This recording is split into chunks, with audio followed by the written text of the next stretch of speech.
Hey everyone, this is a review by Jim Higgins of The Fate of the Russian Revolution.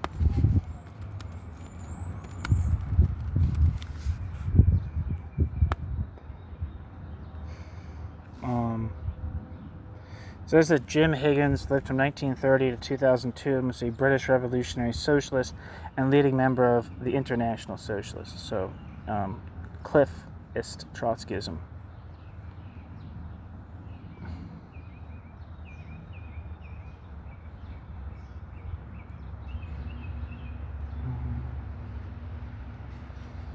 So here we go. This is a review of Sean Matgamna's edited volume, The Fate of the Russian Revolution, Lost Texts of Critical Marxism, Volume 1. When, in 1957, I became a Trotskyist, one of the great joys of this rather lonely allegiance was that a great treasure house of quality political writing opened up for study. Although there was nothing like the sheer volume of material that appeared in the late 1960s and 1970s, there were nevertheless the key texts of Trotsky and the publications of American Trotskyism in both its Cannonite and Shachtmanite manifestations. One particularly valuable cache was the back issues of the American Trotskyist New International.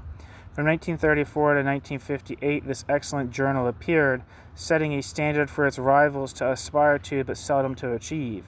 Much of the credit for the quality of the New International was due to Max Shachtman, who for most of those years was the main guiding hand behind the magazine.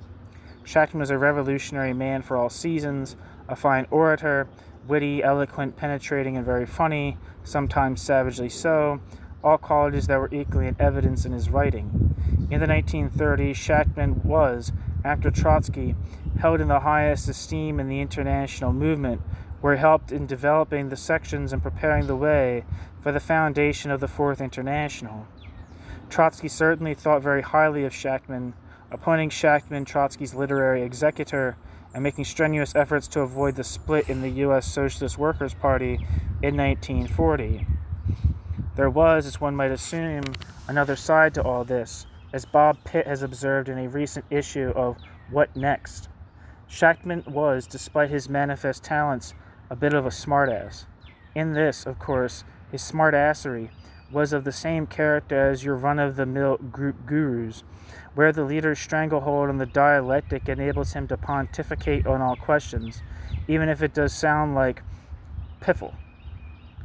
With Shachtman, the piffle always sounded plausible, and often the speed of the pen deceived the unwary.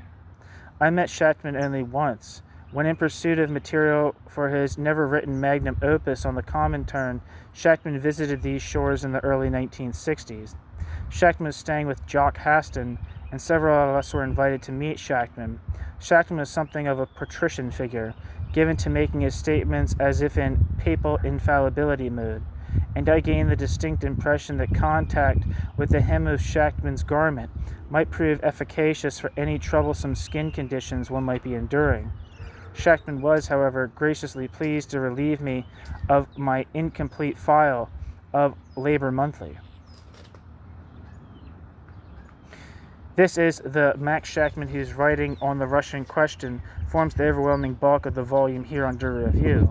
In a way, this is unfortunate, because whilst bureaucratic collectivism might have been a useful defining theory for the Workers' Party Independent Socialist League, it was one of the least attractive or interesting parts of that organization's life, and was certainly the main factor impelling, or allowing, Shachtman finally to make his peace with American imperialism. The theory had its outing in America in the Socialist Workers' Party in 1937, propounded by James Burnham and Joe Carter. C.L.R. James, whose opinion of bureaucratic collectivism was not high, referred to it as, quote, Carter's little liver pill, end quote. There is some evidence to suggest that it was an adaptation of Bruno Rizzi's theory, and despite strenuous denials by the Workers' Party Independent Socialist League, the jury is still out on this question. Adam Westerby does not seem to think that who published Bruno Rizzi's, the first section at least of Bruno Rizzi's The Bureaucratization of the World, does not think that Rizzi had an influence on American theorists of bureaucratic collectivism.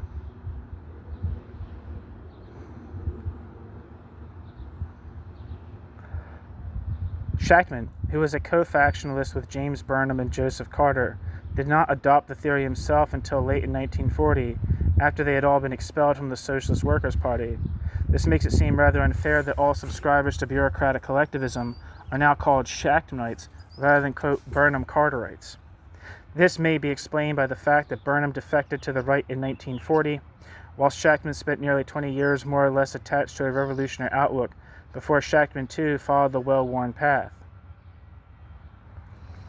There's definitely a distinction to be made between James Burnham's subsequent political development and that of Max Shachtman. James Burnham became a full-blooded conservative,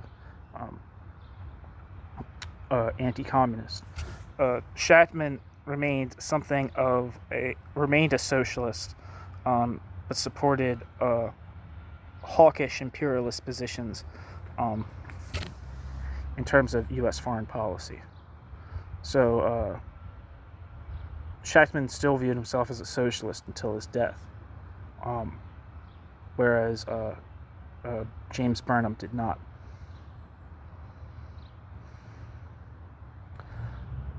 Anyway, Carter, probably the real originator, was not an easy read, and the few articles Carter did write have all the charm of a bare-faced fleton. I don't know what that means. So Shachtman it is, and perhaps there is some justice in that, for they deserve one another. As a theory, bureaucratic centralism tells us that Russian Stalinism represented a new ruling class based on the super-exploitation of slaves. The birth and evolution of this class is not charted and seems to be based on anecdotal evidence, a fine and justified moral outrage at the crimes of Stalinism, and a desire to produce something to replace the inadequate, quote, worker state theory of Trotsky. It is also quite possibly the case that Shachtman's late conversion represented a need to have a central defining theory to set him apart from Cannon's Socialist Workers' Party, which already had the franchise on Soviet defensism. Like all these theories, it was a bit of a mix and match, and Shachtman spent years patching here and extending there, and gradually squeezing out any revolutionary content from the original. One of the more bizarre aspects of Shachtmanism is the role it ascribes to the communist parties. It suggests that, as capitalism grew up within the interstices of the feudal system, so the communist parties were a bureaucratic collective class in waiting. In pursuit of this particular thesis, Shachtman engaged in a strange debate with Theodore Draper in the pages of the New International, in which Shachtman claimed that the American Socialist Party left of 1912 was quite different from the left of 1917. If this sounds dangerously like the debates of the medieval schoolmen on whether the late J.C. of Bethlehem was of the same stuff or similar stuff to God, there is definitely a whiff of that kind of incense in the air. The left of 1917 was, of course, the main element that went into the foundation of the American Communist Party. Within that party, amongst others, were Max Shachtman and his mentor, James P. Cannon. I don't know if that's an accurate way to describe their relationship. Within that party, amongst others, were Max Shachtman and his mentor, James P. Cannon, struggling manfully in one factional alignment or another to convince Zinoviev that they were the men to lead the American section of the Comintern. Between 1922 and 1928, in all his activity as a second-rank leader of the party, Shachtman managed to avoid turning into a new ruling class. We do not know, of course, what nocturnal anguish he endured in his struggles to resist this transformation, especially when the moon was full. From 1940 to 1948, the Workers' Party thought of itself as a Trotskyist organization, dedicated to the Fourth International, and apart from the Russian question, broadly adhering to the ideas of the movement. It was more open and tolerant than most Trotskyist groups, but until 1948 it followed the debates within the Fourth International and attempted to contribute to the discussion. Whatever their differences with the Socialist Workers' Party, they were as concerned with creating an international leadership for the coming struggles. Perhaps it is the case that because they were unorthodox, they are more aware of the way that post-war reality invalidated so many of Trotsky's predictions. With the expansion of Stalinism into Eastern Europe, it was imperative, they thought, that the International rectify its mistaken line on Russia, so that the workers could be given a clear and unequivocal lead. The condition of the Fourth International in the immediate post-1945 period, in the light of what it saw as its prospects, would have made a cat laugh. That is, if the cat didn't have more pressing matters in mind. Shachtman attended the 1948 Congress of the Fourth International. Shachtman found the rhetoric of Michel Pablo empty and dispiriting, and the International, at whose founding in 1938 he had presided, a shell whose past had been based on hopes, and whose future was nostalgia for the past. Not only that, Shachtman's own brand of Trotskyism made little impression on anyone. He returned to the United States disappointed, and within a short time the Workers' Party had not only broken with the Fourth International, but had changed its name to the Independent Socialist League, a recognition that a party of a couple hundred people was a contradiction in terms. I wouldn't say, this is just my opinion, but Shachtman might not have convinced anybody in particular of his model or of his party, or them being, embracing all the theoretical points of his party in like their proper name. But there was a significant, notable, maybe not large, but significant minority that participated in the 1948 Congress of the Fourth International that did embrace positions very similar to Shachtman. Those would include Grandizo Muniz and Natalia Sedova Trotsky, and I'm pretty sure Benjamin Pire in their midst, as well as the Chalut Montal tendency in the Parti Communiste Internationaliste in France, with, of course, Cornelius Castoriadis and Claude Lefort, but also Daniel Guérin, who went on to become an anarchist communist. So there was people that attended the 1948 Congress of the Fourth International. They lost, and all of them split from the Trotskyist movement at that point, including Trotsky's widow. But there were people there who tried to steer it into a different direction than the kind of like accommodation to Stalinism that post-Trotsky Trotskyism represented. But that's just my understanding. Maybe you have a different understanding of that period of history. Shachtman returned to the U.S. disappointed, and within a short time the Workers' Party had not only broken with the Fourth International, but had changed its name to the Independent Socialist League, a recognition that a party of a couple hundred people was a contradiction in terms. Nevertheless, those first few years of the Workers' Party were their best. In the 1940 split, they had taken slightly less than half the membership of the Socialist Workers' Party, perhaps 400 people. They were in the main young and middle class, but they were exceptionally dedicated. During the war, when engineering plants had many vacancies, they became factory workers, joining the union and fighting for the leadership on the shop floor. Hal Draper, an archetypal intellectual, was one of those who became a factory worker. Unfortunately, when the war ended, the arms factories closed down and demobbed soldiers took the jobs that were available. Once again, they were commenting from the outside, and the slow but steady attrition of the members began. For Shachtman, the non-revolutionary character of the post-war working class and the strength of Stalinism internationally inevitably impelled Shachtman to the right.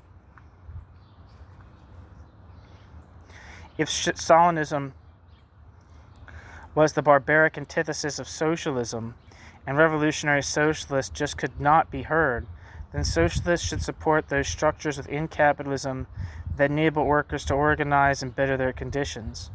By 1949, Shachtman was floating the idea of supporting trade union candidates in the Democratic Party.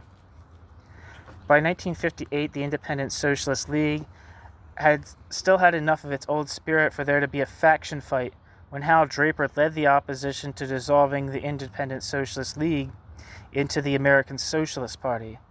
It was to no avail. The organization had outlived its time, and having signed the humiliating dissolution statement demanded by the Socialist Party, Shachtman took his followers into the palsied embrace of Norman Thomas.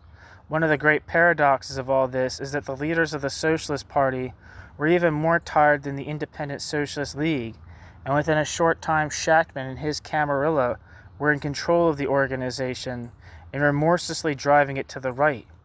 In the end, poor Shachtman was a caricature of his former self. Gradually, Shachtman broke with his old comrades of many years' standing. Shachtman supported the Bay of Pigs landing. Shachtman backed Johnson over Vietnam, backed Humphreys for U.S. president, and then refused to back McGovern against Nixon. And finally, in 1972, he died some years after his demise as a socialist. Again, it's debatable.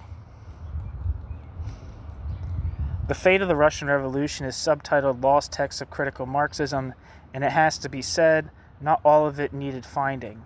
But for those interested in the history of the Trotskyist movement, there's plenty to satisfy their appetite. Apart from the reprints from Labor Action and New International, there are Workers' Party conference documents and internal bulletins, and contributions by such luminaries as C.L.R. James and Hal Draper.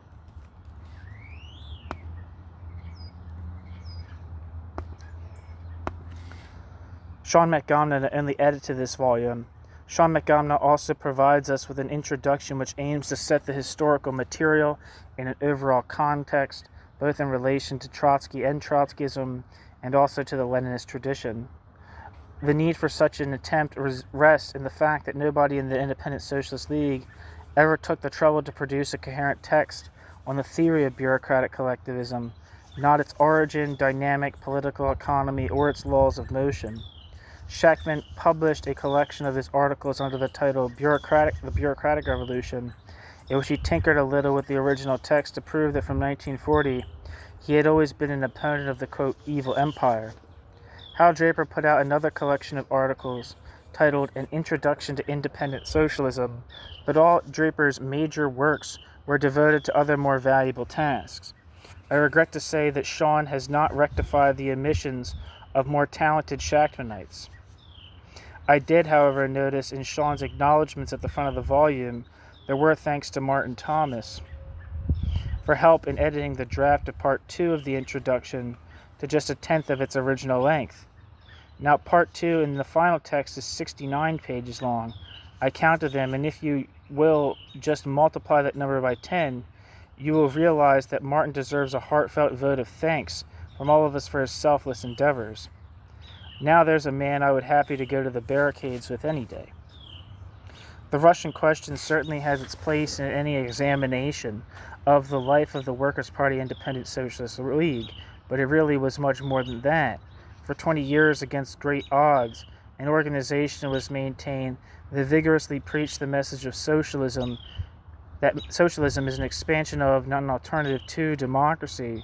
And from all the evidence, that idea also informed the practice of the organization, which puts it one up on practically every other group extant today. If you asked Alan Thornett whether that spirit of fair play that characterized the Independent Socialist League, it somehow trickled down to the Alliance for Workers' Liberty, I'll bet a modest sum that the enamel would fall off his teeth and steam come out of his ears before he is able to reply. I believe that for young comrades coming into the movement, an altogether more valuable and entertaining book from the Workers' Party Independent Socialist League archive, a selection that would faithfully cover the whole of the Shachtmanite canon, would have yielded something of much greater interest. The point of this volume, I suspect, is not for the edification of the young, or indeed the not-so-young. Its purpose is to add a certain theoretical respect to Sean's own organizational needs. He has attached himself to a tradition that had some good ideas, but not on the Russian question, and some very good people. It really is no good reinventing the wheel if it was a small, inadequate wheel that only moved to the right and was in any case irreparably smashed with the fall of the Berlin Wall. The end. Thanks for listening.